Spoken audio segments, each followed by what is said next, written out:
We're joined by Congressman French Hill. We're glad you're with us in studio today, Congressman. We appreciate you coming by. Let's look back a little bit. You were very instrumental in getting the debt ceiling passed, the bipartisan debt ceiling deal, only days before default. Bring our viewers up to speed real quickly. The deal suspends the federal debt limit, sets 2 years of spending caps, and then the Congressional Budget Office estimates it also cuts spending by about $1.5 trillion over the next decade. You have a background in banking. Did you get what you wanted out of the deal, and what impact do you think it will have on Arkansans even? Well, I was proud that Kevin McCarthy led on this. We were the first part of the government to act by responsibly proposing an increase to the debt ceiling. President Biden did not propose anything or take action, and Chuck Schumer, the leader in the Senate, did not take action. So we got House Republicans to pass a bill to raise the debt ceiling, and we had proposed $4 trillion in cuts, some permitting reform, some reforms to the welfare programs, some regulatory reforms, and clawing back COVID money. And what we got was about $2 trillion in savings, clawing back the COVID money, work requirements for able-bodied people who don't have dependents, who aren't homeless, who aren't on, in troubled situation, which we think will add about 300,000 people to the workforce, which we need. And then we capped spending growth at 1% a year for 6 years. And for the first time in, I think, 25 years, almost, certainly more than 2 decades, you'll have spending in fiscal 24 will be less than spending in fiscal 23 for the first time. That hasn't happened in a while. In 2 decades. Yes, and this is because we believe during the pandemic, our country, in addition to fighting the public health crisis and the loss of life, we also lost our minds on budget and fiscal constraint. And we are spending $2 trillion per year more than we were back in 2019. Okay. $2 trillion. But from COVID alone or in general? COVID driven, yep. But exacerbated by the priorities of the Biden administration on spending overall. Okay. Meaning we were spending about $4.5 trillion to run the whole federal government, Medicare, Medicaid, defense, everything in 2019. And now in 2023, we're spending nearly $6.5 trillion. We're saying that's too much, the deficits are too large, and we want to slow that growth and hopefully reverse that. And this was just a small first step of that. Okay, so in a way, you did get what you wanted, but not long term. Not long term, and I think viewers should think about this. We can't sustain $1.5 trillion deficits per year. Our total debt is now larger than our total economy. That's never happened since World War II. So I think 60% of Americans or more want lower deficits. They don't want that big debt, and yet sure they have their priorities. Of course, yes, some people want this program or that program. So I understand that, but it's Congress's job to sort through all that. It is. And it's a big job. It is a big job, and it's a very unpopular job. But it's something that you have to do. And so this was, again, as I say, a very small baby step. Okay, well, we'll leave it at that for now. You were one of the key negotiators during this week-long process back in January to nominate Kevin McCarthy for House Speaker. And we even saw you on television standing side by side with him trying to broker that House Freedom Caucus deal. Right. You were one of the people, in fact, that he singled out after the final vote, and we have that. We'd like you to watch it real quickly. There's a lot of members. I want to thank my conference. A lot of people worked really hard to put this together. I mean, Garrett Graves, Patrick McHenry, Westerman, French Hill, they really worked together at that end to put it all through, and just all the different members and hanging with me through all those different votes. This was a tenuous time for him. I don't know whether he saw it coming, but 15 different votes in all. Give us a behind-the-scenes look of what it was like to go through that process. Pretty frustrating, fascinating, what? Well, definitely frustrating and historic. We haven't had a large multi-vote for a speaker since 1923. Why is that? So 100 years. And That's it was an area of history. I happen to love the 1920s political history, and so for me it was like an out-of-body experience because I've read all about the 100 years ago. But Kevin McCarthy has a narrow majority of just a few votes. We can only lose 5 votes or some days 4 votes to move a bill forward. Nancy Pelosi had the similar narrow majority. Yes. Newt Gingrich, who balanced the budget with Bill Clinton, had a narrow majority. So it's not the narrow majority that's the challenge. It's keeping all House Republicans moving forward in the same direction. Speaker Pelosi faced that too between the squad, which the progressive left members and the Democratic conference. But here's the difference. Kevin McCarthy did not have that consensus between the election and his election as Speaker in January.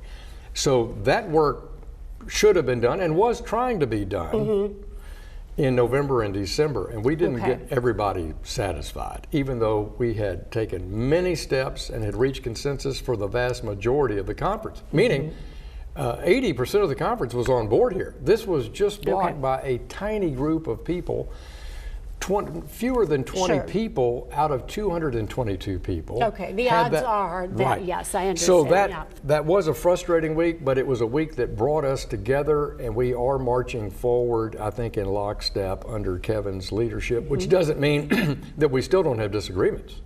But we know our mission as conservatives is to lead the government and offer an alternative to Joe Biden's policies, and that's what we're doing. All right, thank you. We want to get to a couple of local topics. First, I want to ask you about Ukraine quickly. Right. The amount of money that's been spent, and you did favor military aid to Ukraine. Right. Did any of us know it would go on this long, that Ukraine would sustain this fight? Tell us where you sit now on the reflecting. Well, first, the Biden administration, or I should say the Obama administration, Joe Biden as vice president, should have funded more military armament to Ukraine during his administration. They did training, but they really just gave them non-lethal aid. So they did training, but non-lethal aid. Trump provided lethal aid, but, and as you know, nothing happened after the Obama administration. Putin had invaded Georgia in the Bush administration and then taken over Crimea in the Obama administration, and he didn't pay any price for that. Not really. And we weren't arming them. So I think that green-lighted this, plus our exit from Afghanistan.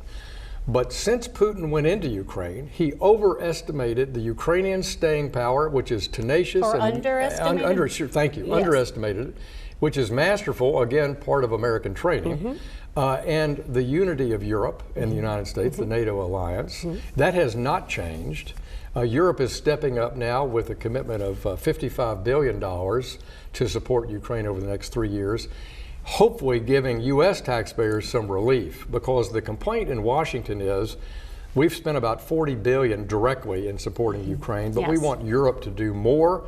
That's the debate this year. It's not a debate about defeating Putin. We're all on the same side. Sure. That makes sense, that we would want the other countries to contribute. You bet. We want to quickly talk about some specifics to Arkansas.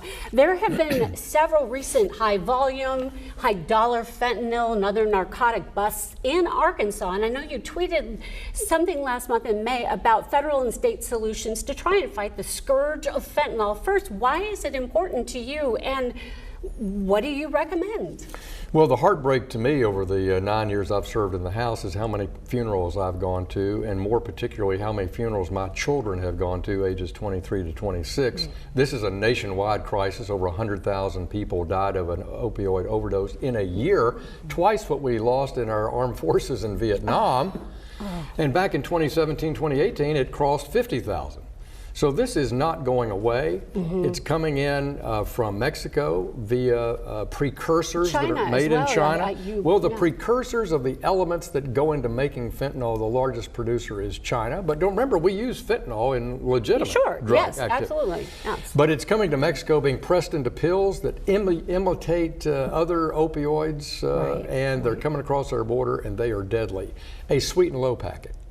A packet of sweet and low. Every viewer knows that. That can kill 500 Americans if that was fentanyl.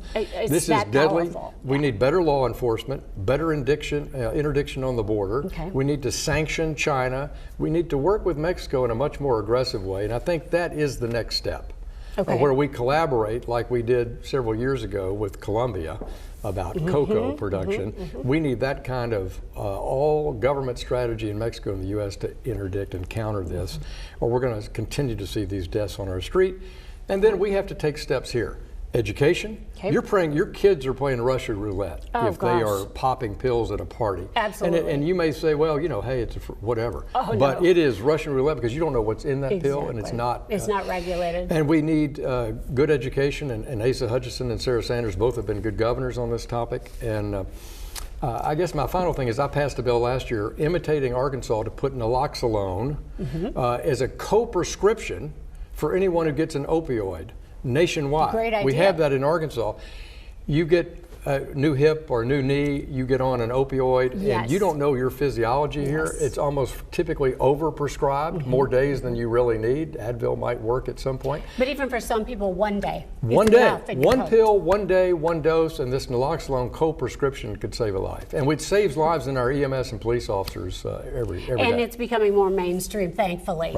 Right. We don't have a whole lot of time left with you, and we want to get a couple more things in. Quickly, on the presidential race, we do have a former governor, someone you know well, Asa Hutchinson. What are your thoughts?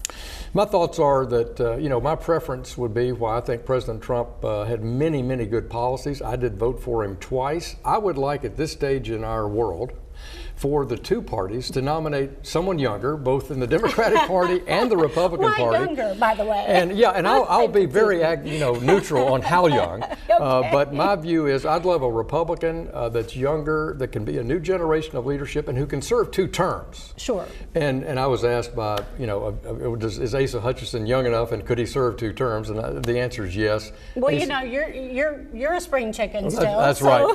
So I think this debate's important. I want to see how this comes together for the first Republican debate in August. Very, very interesting. That will be for sure. Now, this a little complicated to viewers, but bear with me here.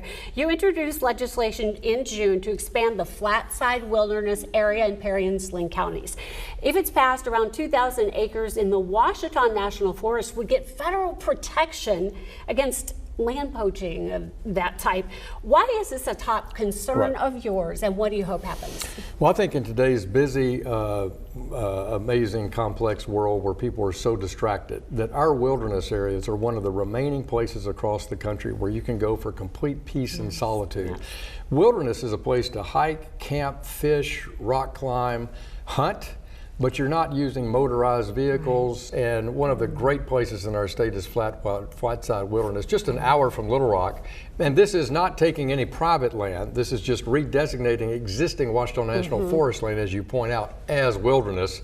This was originally signed into law by President Reagan back in 1984, setting aside this area, and this land that I'm have written legislation on was proposed back then. But so we're actually finishing the job from 40 years ago. Okay, thank you for that. And it does mean that it could not be developed. Is that That's correct. Yes, that's because of it have that status. When do you expect to see a vote? Well, we've worked with Bruce Westerman of Arkansas, who is, I'm proud to say, is the House Natural Resources Chairman, and we hope this bill sometime before the end of the year will get what's called a markup in that committee, debate in the committee, and then be able to come to the House. Well, please let us know. We've got one more question, and then I'll just leave it to you. You serve as Vice Chairman of the House Financial Services Committee. Makes sense with your ranking background. We want to ask you about the rise in cryptocurrency mining operations in Arkansas. There is actually a scuttlebutt in a small town about a mining operation coming, so it's in the general discourse. Some of those linked to China. Tell us your thoughts. Yeah.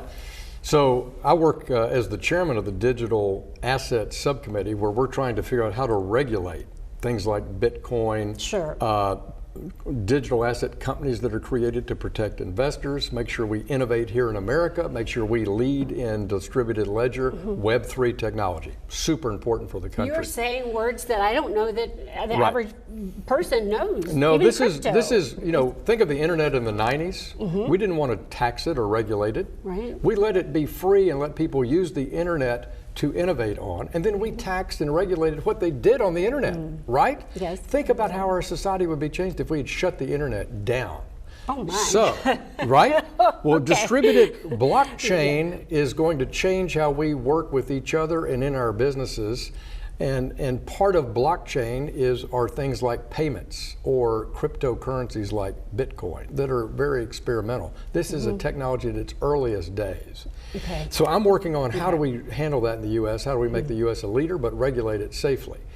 Crypto mining, which is not what I'm working on, but the state legislature has passed a bill on, tries to regulate who does that and how, from a zoning point of view with local governments, it's a hot Entirely topic here. different, but yes, Entirely yeah, different. yeah. And I think the state has the primary responsibility on how that should be done. What are they doing? They have banks of computers that are out trying to earn little pieces of Bitcoin for their own benefit, and also validating that blockchain. That's what mining is. And they come to states like Arkansas. Why? Cheaper land and low power costs. Because they're using computers to do this mining that uses electricity. And so they're attracted to rural states with low electricity per kilowatt Is there hours. any benefit to having one such thing in a community? Well, let's think about it this way. If they were in an industrial park in a building and you couldn't hear it, and it employed people, and it validated blockchain development, and it created jobs and paid utility companies for energy, I don't know that it would be as big a deal. But the noise is a big deal. I think the zoning is the issue. The state legislature tried to address that with a bill. I think you'll see more action there. Okay. Social Security, that is a tricky subject. There have been rumors of cuts coming to the average American. What are your, as a banker and as a person who may receive it, what are your thoughts? Right. Well, we need to make sure that Medicare, which is our retiree health program for senior Americans, and Social Security are strong for the next generation. They're not designed to be strong because we have fewer workers, we have more retirees, and we have expensive health care costs that I think we should work together on a bipartisan basis. How do we lower health care costs, which makes Medicare more sustainable, and how do we make sure that we can preserve benefits on both those programs in years ahead? But look, Karen, you're never going to do that without bipartisan support. And that's why you hear presidents and speakers of the House say, well, we're not going to touch that. We should touch it, and we should ensure that it's strong and safe for the years ahead. And I think that's a project ahead of us in Congress. Well, and that is a subject that's universal. It is. Health. The Medicare program and the Social Security program are been paid into by American citizens. They're promises made to our seniors. We want them to be effective, and we want them to be well financed. We can do, while there's no danger to cuts, which is frequently what you hear about in your job and mine, that's not an issue, but they don't have this funding stability they need in the out years, and we want to fix that. And that's something that I think will take bipartisan support. And I think it sounds like you're right from what we see on our end as well. Congressman, thank Karen, you so much. great to be with It's you. great to see you, and we're so happy to have heard from you about your projects. Let us know about the Wilderness program, Sure how will. that Thanks. goes.